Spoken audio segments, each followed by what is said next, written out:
بيبدأ الفيلم براجل اسمه أوفرجارد وهو قاعد لوحده في منطقة جليدية في القطب الشمالي، وبنعرف إن أوفرجارد كان بيطير فوق المنطقة دي، وللأسف حصل عطل في الطيارة واضطر يهبط هبوط اضطراري في المكان ده. ومن وقتها وأوفرجارد بيحاول يتأقلم وينجو في ظل ظروف البرد القاسي. واللي أصعب من معاناته في الجليد وفي الظروف دي إن هو موجود لوحده ومفيش أي شخص معاه يساعده أو حتى يأنس بيه، وكمان ما بتكونش في أي طريقة يقدر يخرج بيها من المصيبة دي، وكل اللي بيكون في إيده إن هو يفضل في مكانه ويحاول يتأقلم لحد ما أي شخص يشوفه بالصدفة وينقذه. وبنشوف أوفرجارد وهو عمال يحفر في التلج لحد ما بيقدر ينحت عليه رمز استغاثة علشان أي طيارة معدية فوق المنطقة تشوف رمز الاستغاثة وتنقذه. وبعد ما بيعمل أوفرجارد علامة الاستغاثة على التلج بيروح يصطاد سمك، وبيكون عامل سنارات يدوية يقدر يصطاد بيها السمك، وبعد شوية وقت بيقدر يصطاد سمكة فبياخدها وبيحطها في الصندوق، وبيبان إن الصندوق ده فيه مجموعة أسماك تانية وكمان في تلج في الصندوق علشان الأسماك دي ما تفسدش. وبنعرف إن هو بيجمع سمك على قد ما يقدر وبيشيله في الصندوق ده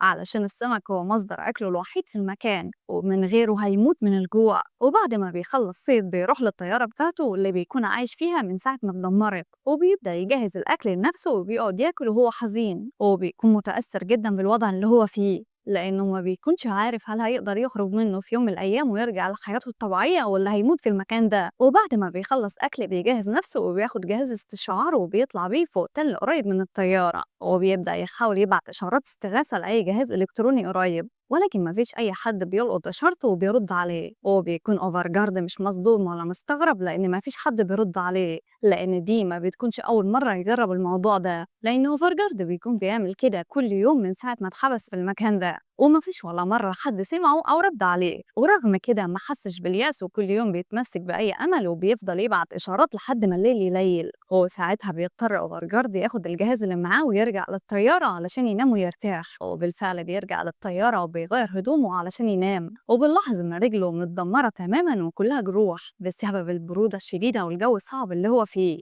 وبيكون واضح إن هو بيعاني جدا في الظروف دي، لكن ما بتكونش فيه أي حاجة في إيده يقدر يعملها غير إن هو يتحمل ويكمل. وبيجي تاني يوم وبيروح أوفرجارد يعمل روتينه اليومي كالعادة، وبرضه بيروح يحفر إشارة الاستغاثة في الترج زي كل يوم، وبعد ما بيخلص بيروح يصطاد سمك، لكن أثناء ما هو بيصطاد بيتفاجئ إن الصندوق اللي بيشيل فيه السمك متدمر، فبيستغرب أوفرجارد وبيقرب من الصندوق وبيحاول يفهم إيه اللي دمره، ولما بيقرب بيلاقي آثار رجلين دب قطبي جنب الصندوق، فبيتفزع وبيجري بسرعة وبيرجع لسيارته وبيقفلها كويس من جوه وهو خايف ومرعوب. وده لأن لو الدب ده لسه موجود في المنطقة وشافه مش هيسيبه غير لما يقتله، فبيفضل أوفرجارد قاعد في الطيارة شوية لحد ما بيهدى، وبعد شوية بيقل توتره وبيقرر يخرج يكمل روتينه اليومي، وبياخد الجهاز بتاعه وبيطلع على التل وبيبدأ يبعت إشارات استغاثة كالعادة، وبيفضل يبعت إشارات لحد ما الليل يليل، وبعدين بيقوم ياخد جهازه وبيرجع للطيارة. لكن قبل ما ينزل من على التل بيشوف الدب من فوق وبيلاحظ إن الدب ده قريب من المنطقة اللي هو فيها،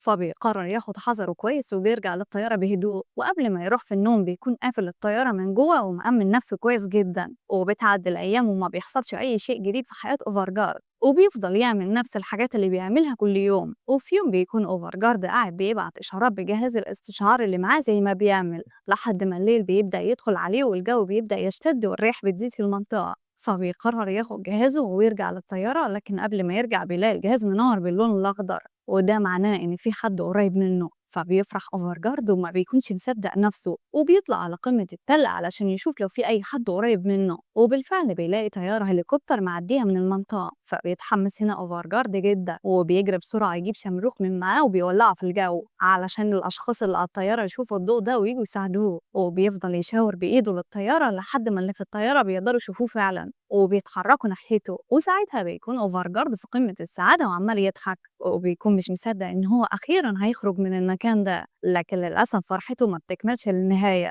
وده لأن الجو بيكون شديد جدا والطيارة مش بتقدر تطير في الجو ده وبتقع الطيارة دي وبتتدمر قدام عينيه، وبيموت أمل أوفرجارد في الخروج من المكان ده لما بيشوف الطيارة وهي بتتدمر، فبيجري أوفرجارد بسرعة ناحية الطيارة علشان يساعد الأشخاص اللي في الطيارة وينقذهم، ولما بيوصل هناك بيساعد الطيار وبيطلعهم من الكابينة بتاعته، لكن للأسف بيتفاجئ إن الطيار مات خلاص. هو بيلاقي مساعدة الطيار لسه عايشة لكنها فاقدة الوعي ومجروحة وعمالة تنزف، فبيدور على أي حاجة في الطيارة يقدر يساعدها بيها لحد ما بيلاقي شنطة إسعافات أولية. فبياخد شنطة الإسعافات دي وبيبدأ يعالجها ويعالج جرحها، وبيفضل جنبها طول الليل بعد ما بيكون قدر ينقذ حياتها. وتاني يوم بيصحى أوفرجارد وبيروح يطمن على مساعدة الطيار، وساعتها بيعرف اسمها وبيكون اسمها ماريا. وبعد ما بيطمن على ماريا وبيتأكد إن هي لسه عايشة بيلف كوفية حوالين رقبتها بسبب البرد، وبيروح يدور على أي حاجة تساعده في الطيارة بتاعتهم. فبيلاقي خريطة في الطيارة وكمان بيلاقي شماريخ وأكل، فبياخد كل الحاجات دي معاه.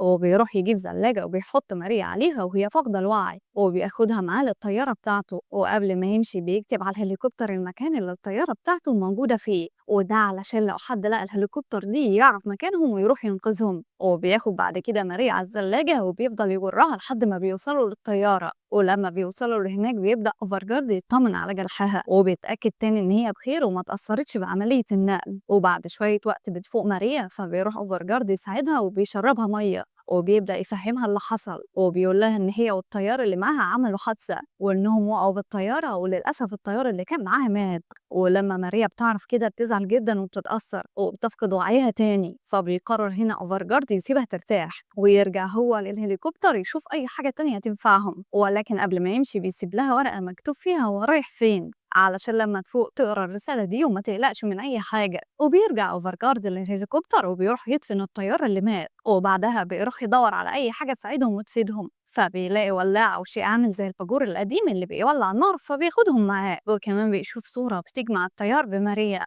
وبيكون معاهم بنت صغيرة في الصورة. فبيفهم أوفرجارد إن هم مش مجرد طيار والمساعدة بتاعته، وإن هم تقريبا مرتبطين أو متجوزين وعندهم بنت صغيرة. وعلشان كده ماريا زعلت جدا لما عرفت ان الطيار جوزها توفى. فبيتأثر اوفرجارد وبياخد كل الحاجات دي معاه وبيرجع لطيارته، وبيسيب صورة ماريا مع أسرتها قدامها علشان لما تستعيد وعيها تشوف الصورة. وبعدها بيبدأ يطهر الجرح لماريا علشان الوضع ما يبقاش أسوأ.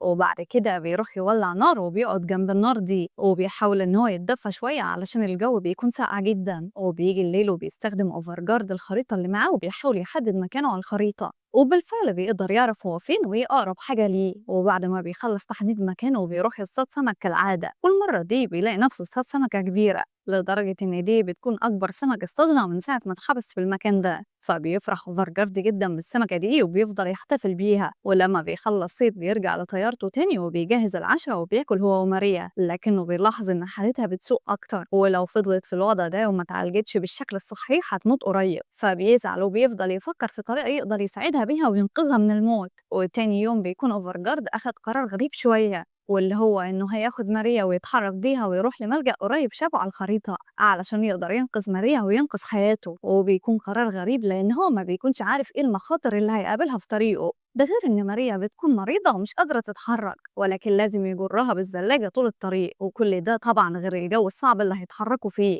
ورغم كل العقبات دي بيقرر أوفرجارد إن هو يجرب حظه هو وماريا ويطلعوا في رحلة خطيرة. وبيبدأ أوفرجارد يجهز كل الحاجات والأغراض اللي هيحتاجوها في الرحلة، وبعد ما بيخلص تجهيزات بيحط ماريا على الثلاجة علشان يتحرك بيها. وقبل ما يمشي بيكتب على الطيارة إن في 2 عايشين في طريقهم للملجأ، على أمل برضو إن لو حد لقى الطيارة بعد ما يمشوا يقدر يعرف مكانهم ويساعدهم. وبعدها أوفرجارد بياخد ماريا وبيتحرك بيها وبيبدأوا رحلتهم، وبيفضل أوفرجارد يجرها ويمشي في طريقه لحد ما الليل بيبدأ يدخل عليهم. فبيضطر إن هو يوقف في مكان ويحفر كهف علشان يقدروا يناموا فيه، لأن الجو بالليل بيكون أشد برودة والرياح بتكون أشد. وبالفعل بيقدر يعمل كهف من التلج وبيدخلوا يرتاحوا ويناموا فيه، وبيقعدوا يتعشوا مع بعض وبعدها بيناموا ويرتاحوا. وتاني يوم أوفرجارد بياخد ماريا على الثلاجة وبيرجعوا يكملوا طريقهم، وكل شوية بيقعد ياخد نفسه ويرتاح من جر ماريا. وبعد ما بيرتاح شوية بيقوم يكمل طريقه لحد ما بيوصلوا عند تل عالي كله صخور، وساعتها بيتصدم وبيتضايق، وده لأن هيكون صعب جدا إن هو يقدر يسحب ماريا ويطلع بيها التل على الجليد اللي بيزحلق والصخور اللي مالية المكان. فبيروح أوفرجارد يبص في الخريطة وبيشوف لو في طريق تاني يمشوا منه غير التل، فبيلاقي فعلا طريق تاني ولكن هيخليهم ياخدوا وقت كبير والمهمة هتبقى أصعب. فبيقرر يجرب يعدي من عند التل لأن ده هيوفر لهم وقت ومجهود.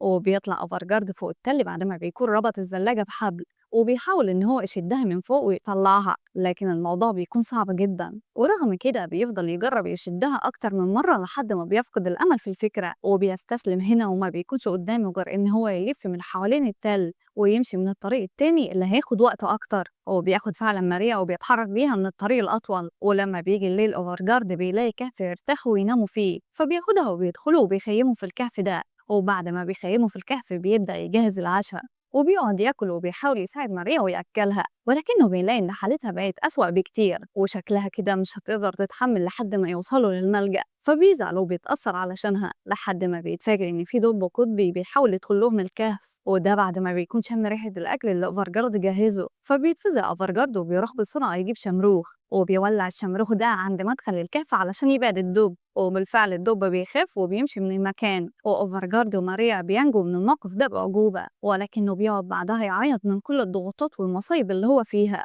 وتاني يوم أوفرجارد بياخد ماريا وبيكمل في طريقه، واليوم ده بيكون الرياح شديدة فيه جدا، فمش بيقدر أوفرجارد يجرها أكتر من كده، وبيضطر أوفرجارد ينزلها من على الزلاجة وبيقعد هو وهي على الأرض، وبيثبت الزلاجة قدامهم علشان تحميهم من الرياح لأنها شديدة. وبيفضلوا على الوضع ده طول اليوم وما بيقدروش يكملوا رحلتهم بسبب الرياح. وتاني يوم بيرجع أوفرجارد يجر ماريا وبيكملوا طريقهم، ولما بيقف يرتاح شوية بيروح يطمن على ماريا، وللأسف بيتفاجئ إن ماريا ماتت بعد كل المعاناة دي. فبيزعل جدا علشانها وبيسيب صورتها مع أسرتها معاها وبيودعها، وبيسيب جثتها وبيمشي وبيكمل هو الرحلة لوحده علشان يحاول ينقذ نفسه. وأثناء ما هو ماشي بيسرح شوية وما بيركزش في الطريق، وعلشان كده بيقع في حفرة وبيفقد وعيه. ولما بيفوق بيلاقي نفسه واقع في كهف ورجليه محصورة تحت التلج، فبيحاول يطلع رجله لكن ما بيقدرش، وكل لما بيحاول يطلعها بيحس بألم شديد جدا، فبيحبط جدا وبيحس إن كل اللي كان بيعمله ده ملوش لازمة، وإن هو مقدر ليه إن هو يموت لوحده في المكان ده. وبيكون خلاص هيفقد الأمل، لكن بيقرر يعمل محاولة تانية ويجرب حظه، وبيحاول يطلع رجله بكل قوته واخيرا بيقدر، لكن بتكون رجليه متضرره بشده وصعب ان هو يكمل الطريق على رجليه. فبيقرر يرجع يجيب الزلاجه من عند جثه ماريا علشان يتحرك بيها، لكن لما بيرجع بيتفاجئ ان ماريا لسه عايشه وان هي كانت فاقده الوعي مش اكتر. فبيزعل وبيحس بالذنب على اللي عمله، لان هو كان ممكن يسيبها تموت في المكان ده بطريقه بشعه. فبيفضل يعتذر لها علشان سابها لوحدها، وبيوعدها إن هو هيساعدها وهياخدها لبر الأمان. وبيضغط أوفرجارد على نفسه وعلى رجليه المجروحة وبيبدأ يجر ماريا وبيكمل في طريقه، وبيكون الموضوع صعب جدا، فبيضطر يرمي أي حاجة معاهم مع الزلاجة علشان يخفف الحمولة. وبيكمل في الطريق لحد ما بالصدفة بيشوف طيار هليكوبتر، ولكن في الوقت ده بتكون طاقته خلصت خلاص، وبيكون بيتحرك بالعافية وحالته بقت زي حالة ماريا ويمكن أسوأ. ولكن بيقرر ما يضيعش آخر فرصة ليهم في إنهم ينجوا، وبيقاوم وبيضغط على نفسه وبيولع شمروخ، وبيفضل ينادي ويصرخ علشان اللي موجودين في الطيارة يشوفوه ويسمعوه، لكن محدش بيشوف الشمروخ للأسف.